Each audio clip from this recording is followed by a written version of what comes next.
여러분 평안하십니까? 오늘도 말씀과 함께 주님의 은혜 가운데 거하시기 바랍니다. 오늘 말씀은 마태복음 3장입니다. 마태복음 3장에는 세례 요한, 침례 요한의 이야기가 기록되어 있는데요. 요한의 사역은 회개의 메시지를 선포하는 것이었습니다. 그때에 세례 요한이 이르러 유대 광야에서 전파하여 말하되 회개하라 천국이 가까이 왔느니라 하였으니, 그의 메시지를 듣고 사람들이 요단강에서 세례를 받았습니다.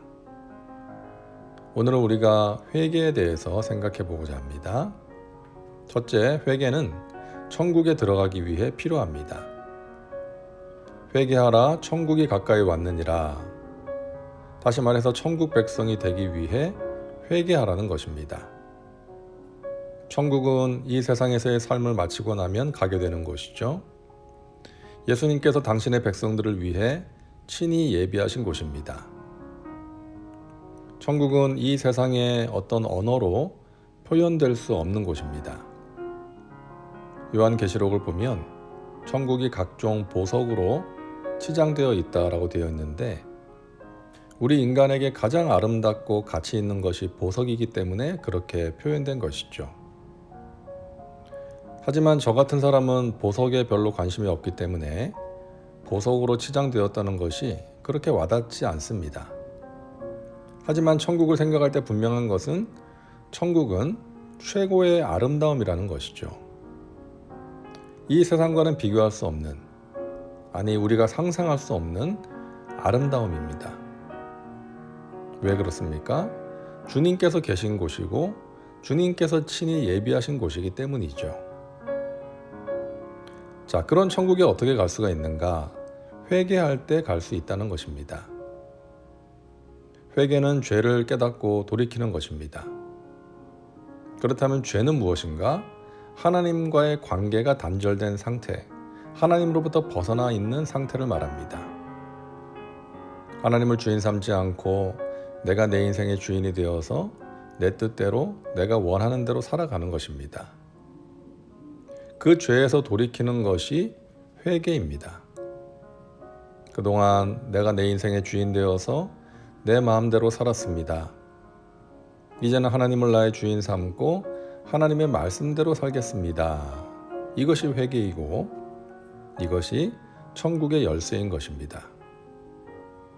예수님과 상관없이 살다가 이제는 예수님을 모시고 사는 것입니다. 둘째로, 회개는 천국을 경험하기 위해 필요합니다. 천국은 미래적인 개념뿐만이 아니라 현재적인 상태이기도 합니다. 하나님께서 통치하시는 상태가 하나님의 나라, 천국입니다. 우리가 살아가면서 근심이 될 때가 얼마나 많습니까? 건강, 자식, 교회, 나라 걱정. 하나님이 마음을 다스려 주시지 않으면 힘들 때가 참 많습니다. 그런데 예배하고 기도하고 말씀을 가까이 하다 보면 평안이 임하는 것입니다. 하나님께서 우리의 마음을 다스려 주시는 것이죠. 그런데 우리 안에 해결되지 않은 죄가 있으면 평안이 임하지 않습니다. 아무리 기도를 해도 기도가 잘 안 되고, 말씀을 읽어도 눈에는 들어오는데 마음에는 안 들어옵니다. 예배를 드려도 하나님께서 받으실 수가 없는 것입니다. 누군가에게 아픔을 주었거나 하나님 말씀대로 살지 못할 때, 하나님이 미워하시는 일을 행할 때 우리 마음에 천국이 임할 수가 없는 것입니다. 우리가 하나님 앞에 나아가서 기도하면 우리 자신을 보게 됩니다. 거룩하신 하나님 앞에 서면 나 자신의 허물이 보이는 것이죠.